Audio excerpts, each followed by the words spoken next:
রানাঘাট ১ নম্বর ব্লকের ২টি পঞ্চায়েত অঞ্চলের চিকিৎসার জন্য নির্ভরশীল একটি মাত্র স্বাস্থ্যকেন্দ্র। বর্তমানে সেই চিকিৎসা কেন্দ্রটি জলমগ্ন, পাশাপাশি জল যন্ত্রণায় চরম অস্বস্তিকর পরিস্থিতিতে রয়েছে স্থানীয় বাসিন্দারাও। দীর্ঘদিন ধরে জল নিকাশি ব্যবস্থা না থাকায় বৃষ্টি হলেই জল যন্ত্রণার সমস্যায় জর্জরিত এলাকার মানুষ থেকে স্থানীয় স্বাস্থ্যকেন্দ্রটি। চিকিৎসা করতে আসা রোগীরা বর্তমানে চরম সমস্যায় পড়ছেন। হাসপাতালে প্রবেশ করতে হলে কখনো এক কোমর, কখনো এক হাঁটু জল ভেঙে হাসপাতালে যেতে হচ্ছে চিকিৎসা নিতে।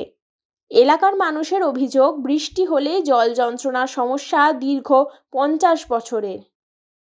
বহুবার পরিবর্তন এসেছে স্থানীয় পঞ্চায়েত প্রশাসনে, তবুও ব্যবস্থা গ্রহণ হয়নি এলাকার জল নিকাশি নিয়ে।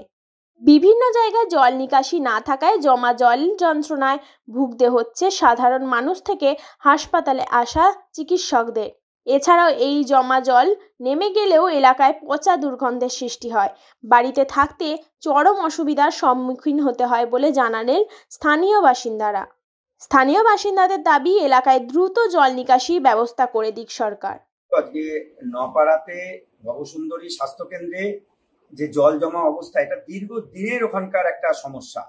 আজকে এলাকাগুলোতে দীর্ঘদিন ধরে জল জমে যায়, ওখানে নিকাশি ব্যবস্থাটা যথোপযুক্ত হয়নি। তৃণমূল কংগ্রেসের আমলে যখন এই ব্যবস্থা হয়, তখন কিন্তু তারা যথেষ্ট যে বিজ্ঞানসম্মত উপায়ে জল নিকাশি ব্যবস্থা সেখান থেকে করবে, সেই রকম কোনো রকম প্রচেষ্টা তাদের মধ্যে ছিল না। কিন্তু বর্তমানে আমাদের সেখানে বিজেপি পঞ্চায়েতের তরফ থেকে এই বিষয়টা অত্যন্ত উদ্বেগের সঙ্গে দেখা হচ্ছে এবং আগামী দিনে এই সমস্যার কিভাবে সমাধান করা যায় তার একটা প্রচেষ্টা চালানো হবে। কিন্তু আমার প্রশ্ন হচ্ছে যে এইরকম একটা জায়গায় যেখানে নিকাশি ব্যবস্থাটা খুব ক্লিয়ারেন্স নেই, যেখানে সেইখানে এইরকম একটা স্বাস্থ্যকেন্দ্র গড়ে তুললো কেন? আজকে স্বাস্থ্যকেন্দ্রের যে সমস্ত রোগীরা তারা যেরকম অসুবিধায় পড়ছে এলাকাবাসী, কারণ সেই জল জমে সেখানে পচা দুর্গন্ধ হয়ে বিভিন্ন রোগের সৃষ্টি হচ্ছে। এইরকম একটি অবস্থা অবশ্যই রাজ্য প্রশাসনের বা রাজ্যের যারা শাসক দল আছেন, রাজ্যের যারা সরকারে আছেন, তাদের কি কারোর নজরে এটা পড়ছে না? সকলেই পড়ছে। কিন্তু পরিস্থিতি যে অবস্থার মধ্যে এখন চলছে, তাতে শুধু কাটমানি খাওয়া, তাতে শুধুমাত্র কোথা থেকে টাকা পাওয়া যাবে তার প্রচেষ্টাতেই আজকে এই সরকার ব্যস্ত আছে।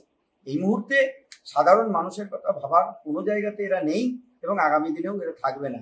তবে এটুকু বলছি, আগামী 26-এ যদি নিশ্চিতভাবে ক্ষমতার পরিবর্তন হবে এবং ভারতীয় জনতা পার্টি যখন ক্ষমতায় আসবে, এই ভবসুন্দরী স্বাস্থ্যকেন্দ্রের যে নিকাশি ব্যবস্থা তাকে অত্যন্ত দ্রুততার সাথে আমরা সমাধান করব এবং সেখানকার যিনি পঞ্চায়েতের প্রধান পঞ্চায়েত আছেন, সেই পঞ্চায়েতও এই ব্যবস্থাটা নিশ্চিতভাবে ব্যবস্থা করবে। ডক্টর সোমনাথ কর, মুখপাত্র, নদিয়া দক্ষিণ সাংগঠনিক জেলা।